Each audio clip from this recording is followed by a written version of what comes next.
Le dernier quart d'heure de Smart Bourse, chaque soir, c'est le quart d'heure thématique. Le thème ce soir, c'est celui des actions asiatiques qui auront délivré des performances solides et plus que solides, même encore pour certains marchés asiatiques.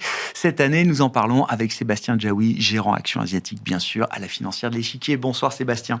Bonsoir Grégoire. Merci beaucoup d'être avec nous. Oui, beaucoup d'investisseurs ont peut-être découvert ou redécouvert un certain nombre de marchés asiatiques cette année, avec une tech asiatique et chinoise qui s'est révélée au monde d'une certaine manière. Sébastien, on avait eu l'occasion de développer avec vous ce moment clé peut-être de l'année 2025 qui a été l'avènement de DeepSeek, le modèle d'intelligence artificielle chinois. Qu'est-ce que vous en retenez au terme de cette année 2025 et quels ont été effectivement les faits marquants en matière de dynamique de marché dans cette zone asiatique ? Oui, donc pour déjà mettre une conclusion sur 2025, on va dire qu'il y a eu trois surprises majeures sur l'année. La star des marchés, c'est la Corée, qui fait quasiment 50% depuis le début de l'année en euros. Alors, c'est un mélange de contexte domestique avec des réformes de gouvernance, un nouveau président en Corée, des secteurs recherchés un peu globaux dans la défense, dans le nucléaire, dans le développement des chantiers navals, et bien sûr le secteur IA, qui est lié principalement en Corée avec le secteur de la mémoire et des puces HBM, qui sont vraiment spécifiques à la Corée, à Hynix et Samsung Electronics. Donc ces trois petites tendances ont expliqué la performance de la Corée. De l'autre côté, on a une surprise sur l'Inde, qui a sous-performé, c'est assez rare pour le mentionner.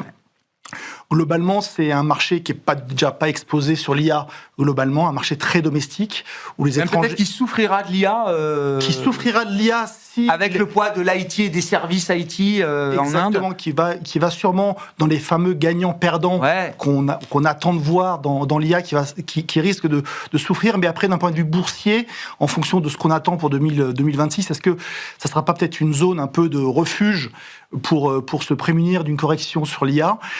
Donc voilà, des taux d'intérêt un peu élevés en Inde, une consommation qui est assez faible, un marché qui était cher. Toujours cher. Mais pour des bonnes raisons, parce qu'en Inde, il y a toujours eu un retour sur le capital très important. Mais c'est clair qu'il y a eu peut-être un effet un peu excessif, et surtout un rebalancement après les années Covid entre la Chine et l'Inde, où beaucoup d'argent avait été parti sur l'Inde, et on peut dire que le plus haut du marché indien, c'est fin 2024, et c'est le plus bas du marché chinois. Puisque donc, la Chine n'était plus investissable, nous disait-on pendant des années. Exactement. Et le troisième surprise, c'est le marché chinois, qui, après 2024, qui avait globalement monté de 20%, on est autour de 15% en euros depuis le début de l'année, qui continue à performer sur beaucoup de thèmes qu'on redécouvre, pas forcément que des thèmes IA. Alors, on connaît les problèmes en Chine, sur les problèmes de consommation, les problèmes de déflation, les problèmes sur l'immobilier, la croissance des prêts est très faible, mais on voit émerger des secteurs comme la biotech, qui est lié avec, bien sûr, les big pharma américaines qui viennent, entre guillemets, faire des contrats de licence avec certaines biotech qu'on commence à connaître globalement. Des nouvelles tendances de consommation qu'on avait déjà mentionnées en début d'année, mais on commence à avoir des valeurs dans le service, dans la consommation qui ont fortement performé.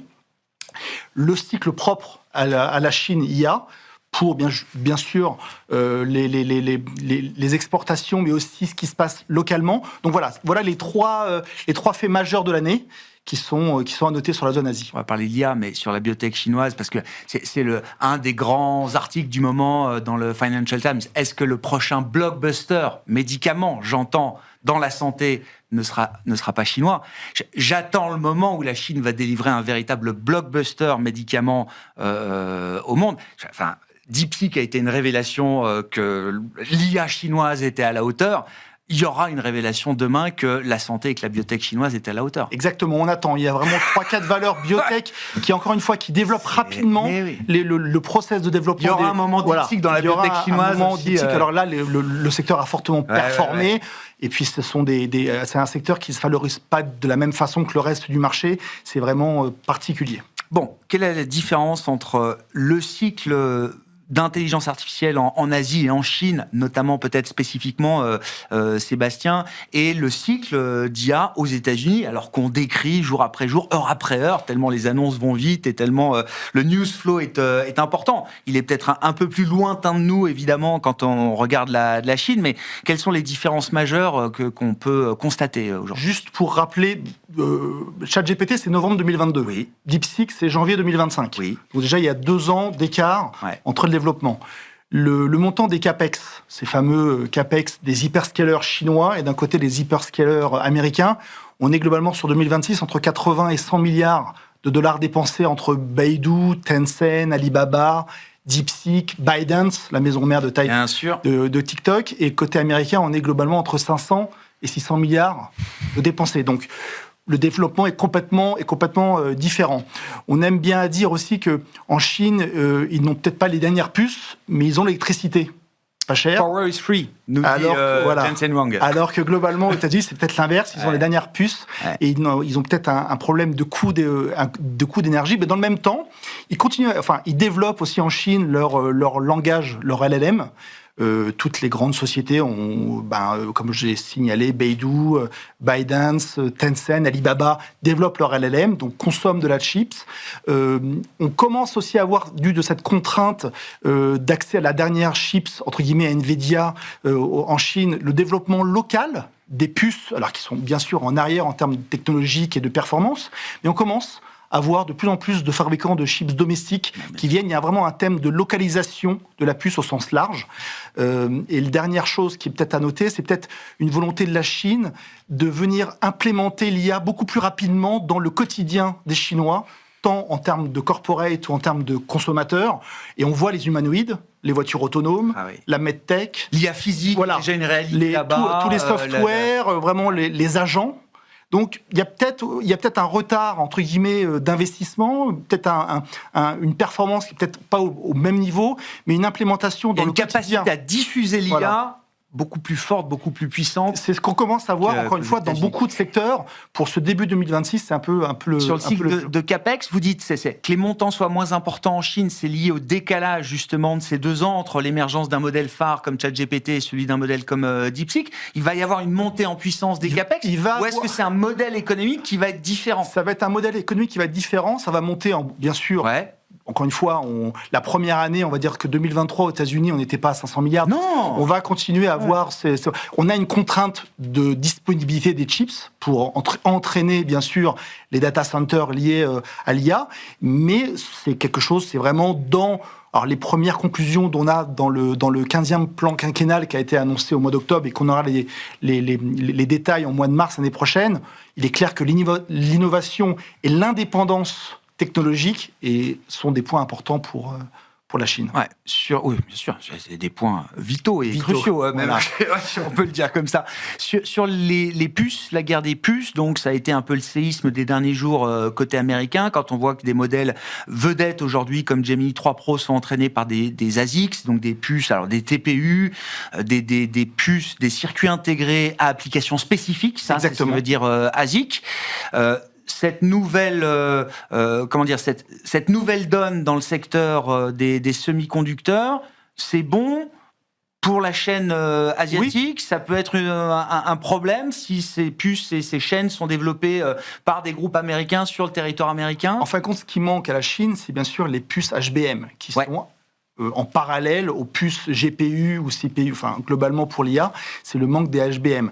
Donc ça, c'est une chose. Mais globalement, cette compétition maintenant qu'on va avoir sur l'ensemble des chips, que ce soit des TPU, des NPU, des GPU, des ASICs, pour l'ensemble de ce qu'on appelle Edge AI, c'est-à-dire que tous ces produits qui vont bénéficier soit d'aller chercher l'information dans le cloud, soit de l'avoir concrètement dans les produits électroniques autour de nous, ça laisse un champ ouvert pour les locaux de développer des puces spécifiques aussi en Chine, qu'on appelle System on Chips, c'est SoC, lié à l'IA, encore une fois, dont on a des puces IA pour les voitures autonomes, on commence à avoir des puces. Mais c'est une opportunité pour cet écosystème asiatique. C'est une opportunité, une opportunité et une façon aussi de combler le trou, dans le sens où, encore une fois, l'implémentation sera peut-être plus rapide en Chine qu'aux États-Unis en termes de consommation au jour le jour. Si on parle un peu des opportunités, justement, et des perspectives 2026, une question quand même, parce que tout le monde se pose la question, qu'est-ce qui se passe s'il y a un pain sur la tech américaine demain ? Et pourquoi pas ? Ça arrive, les corrections de marché, et donc on essaye de s'y préparer.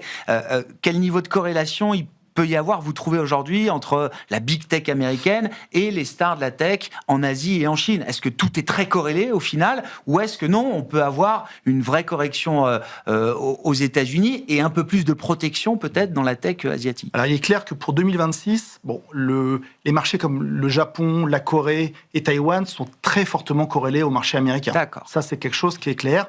On a des niveaux de valorisation importants. Les thèmes au Japon et en Corée, il y a des thèmes domestiques qui vont continuer, mais c'est vrai que s'il y a un dégonflement de la bulle américaine, il y aura des conséquences indirectes. Maintenant, est-ce que certains perdants de 2025 vont pas peut-être retrouver un peu d'intérêt pour 2026 ?